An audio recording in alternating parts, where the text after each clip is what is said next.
Imagine a realm where every card is a masterpiece, every move a bold strategy, and every game a battle of wits. Welcome to Sorcery Contested Realm, a trading card game that is as much about the stunning art as about outsmarting your opponent. Whether you're a seasoned player or brand new to TCGs, we will have you playing in no time. Let's dive into it. Sorcery Contested Realm is a newer TCG that features very unique, stunning hand-painted art, and the game is played out in a grid. The grid is a unique feature for Sorcery Contested Realm, and it ensures that no game is ever going to be the same because site placement is key. While you're playing your site, summoning your creatures and casting magic spells, you're going to be immersed into a very interactive gameplay, and you're going to be building your narrative as you play as a great avatar of the realm. In this video, we're going to go over the cards, the card types, the grid, the gameplay, and everything you need to know about Sorcery Contested Realm. And by the end of this video, you're going to have everything you need to jump in and start having fun with sorcery. So what makes sorcery so special?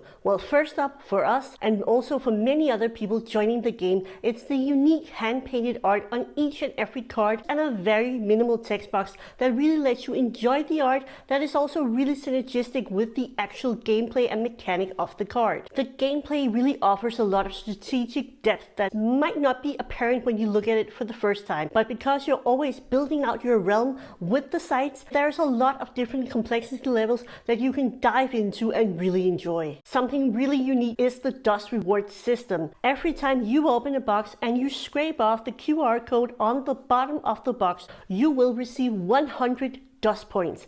These dust points can be used in the dust store to claim different promo cards, apparel like t-shirts and hoodies, but also playmats. You won't only earn dust points by opening boxes, you'll actually earn them by participating in organized play, such as Learn to Place, smaller constructed tournaments, all the way up to the really big 64-player plus convention-style tournaments. Another really amazing thing about Sorcery Contested Realm is that it's really growing a kind, welcoming, and fun community. There's lots of community interaction on the Discord, but also amongst the community, and that is really special and a fun thing to be a part of. And if you're new to this channel, we are Sophie and Jens, and we are from the Cardboard Guide. A game of sorcery is played on the grid, and the grid consists of 20 spaces that you're going to occupy with your sites, and these sites make up the realm that your avatar controls. You are playing as an avatar, and this avatar is a being of very great power, and you can choose between 20 different avatars in a game of sorcery. The goal of sorcery is to build your realm up to your opponent's realm and defeat your opposing avatar.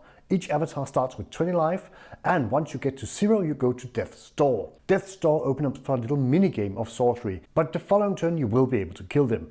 To kill an avatar on Death's Door, you need to deal direct damage to that avatar, and once that happens, you have defeated your opponent and you have won the game. If you're enjoying this complete beginner's guide to sorcery for 2025, please do smash that like button and consider becoming a subscriber. Thank you. Another truly epic thing about Sorcery's grid system is that it's sort of a 3D game. You have both the airborne, you have the ground level, and you also have below ground level, and you also have minions that can go beneath the water levels on water sites.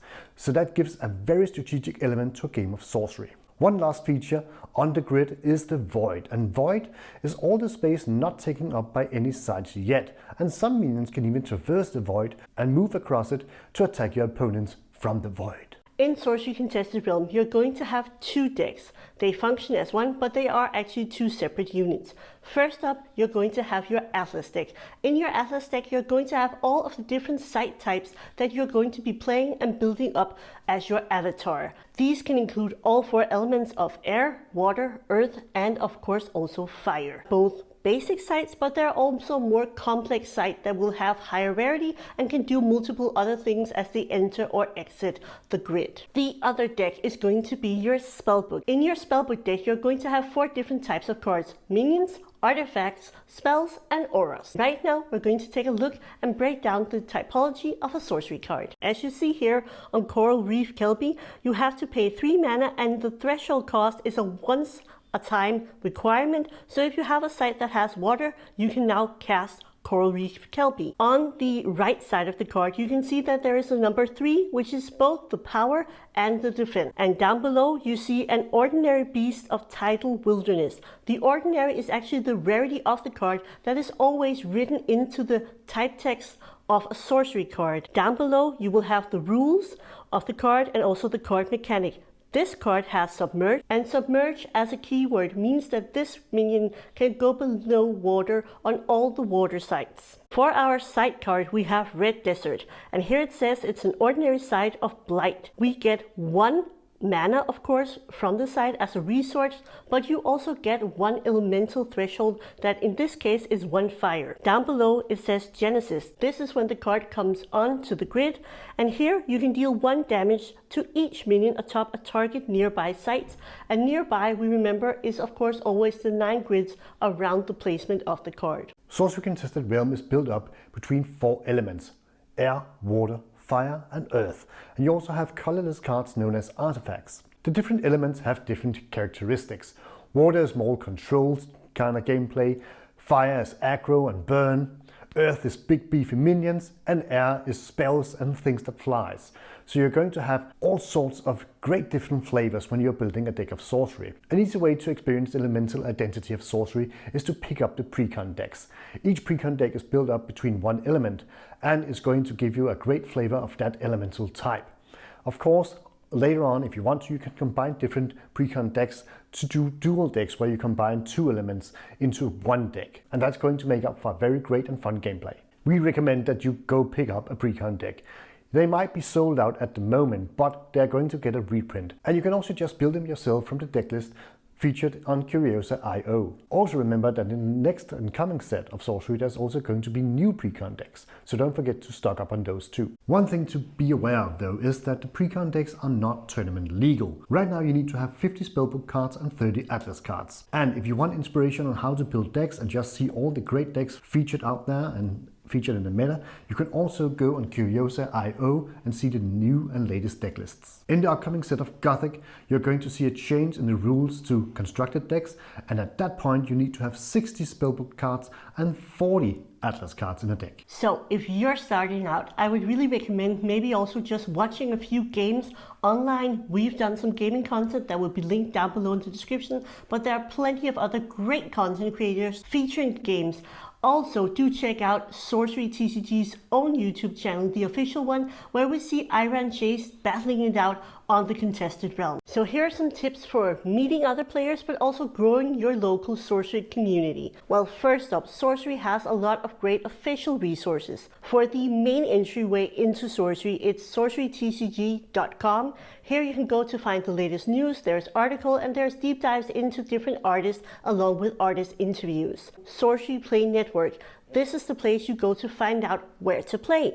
It both has a store locator so you can find your nearest LGS offering sorcery and even running sorcery events. There's also going to be a full complimentary list of events so you can figure out where you can go to a learn to play, a constructed, a sealed, or whatever you're feeling like. These are really 2 great websites to get familiar with as soon as possible so you can get playing. There's also Curiosa.io that we mentioned earlier. It both has a lot of deck ideas because people list in there or load in their decks, and they also often take the time to write a primer so you can get up to date on how to pilot this deck. There's also going to be every card ever released by Sorcery if you want to see if you can find a specific card on there, or if you just want to browse through all of your options. Tabletop Simulator, it has a cost to download, but the Sorcery mod itself is free and you can get straight into playing there. You don't even need to buy the cards immediately. You can actually try out the decks that you're curious about. So you can play both Arthurian Legends, Beta,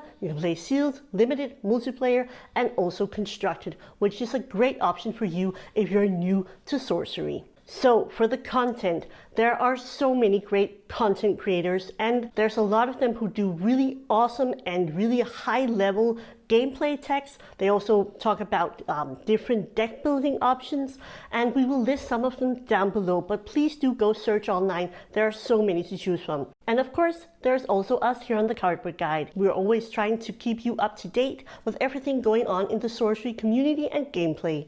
We also are like the keepers of the curio as dubbed by the community, and you can find all the curios inside of our Discord, where there's a full list for all 3 sets. And curios are these really rare, highly collectible cards that can be very, very difficult to spot. So these are some different places to go to start playing, but if you want to start building community or just be a part of the community, please do hit up the official Discord server. This is a great place to be in touch with a lot of like-minded people who are passionate about sorcery and want to help you get into playing. Sorcery is a new game and we need community heroes, and you could be that community hero starting up the game, building some decks from bulk, and just start to get people playing at your local game store. If you want to do that, there's a lot of great options for Sorcery decks, which are decks only consisting of the ordinary and the exceptional rarity cards, so that they're easier to build from bulk. Since you're watching this video, you're probably new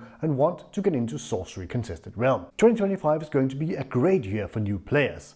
We have Ethereum Legends that has released, and it's a great product, and we also have better sorcery at MSRP at Team Covenant. So you're going to be able to buy all the latest cards and newest sets.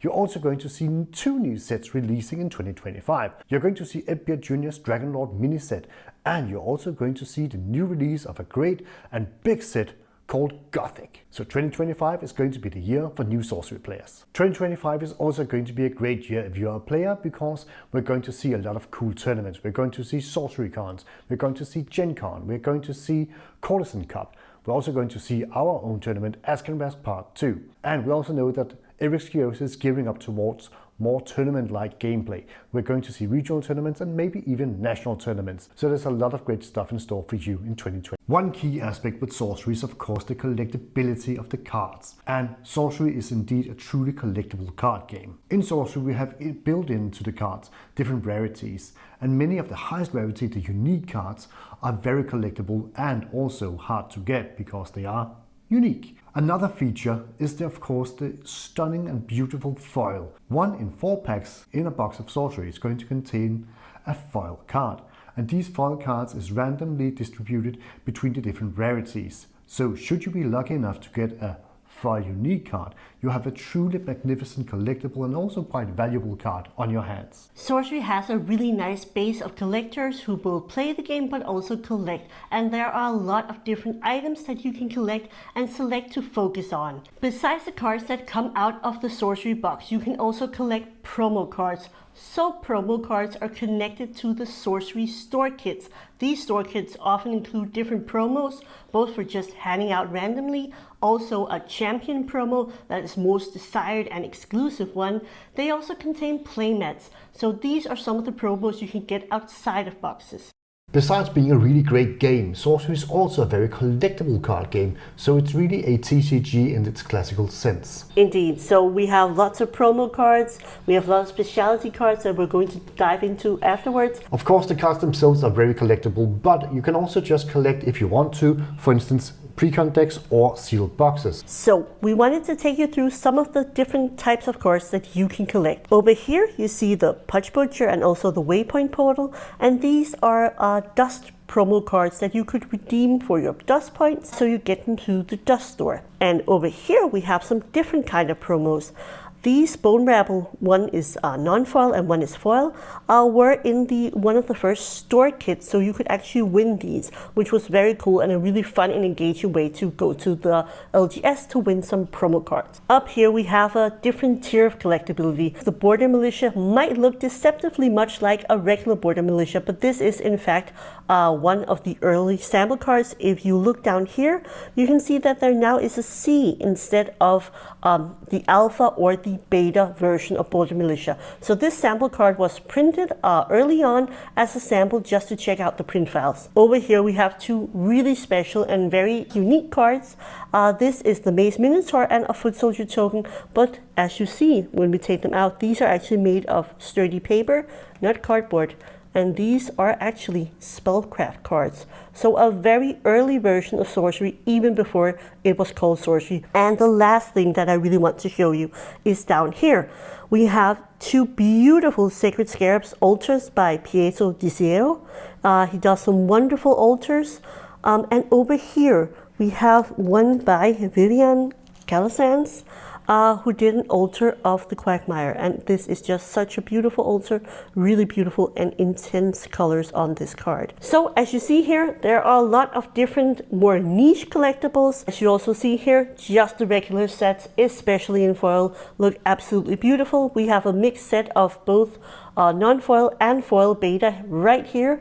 And it is just small pieces of artwork, masterpieces on every card that you can enjoy in your collection. So we are both playing and collecting, and we're getting a lot of fun out of both aspects of Sorcery Contested Realm. Even though these cards are rare and highly collectible, we have an even higher tier of collectability called the Curio cards. Curio cards are very rare, very elusive cards, and they are not talked about by the company themselves. The Curio cards were added as an incentive when the game was in Kickstarter mode. If you want to be able to spot a Curio card when opening your box of Sorcery, you can click the video right up there, because we are the keepers of curios, but we of course want to share all this information with the community out there. So that video will tell you all about how to spot the Curio card if you're lucky enough to pull one. Thank you to our YouTube channel members and our Patreon members down below. You guys are the coolest, and thank you for watching this video, and we'll see you in the next one.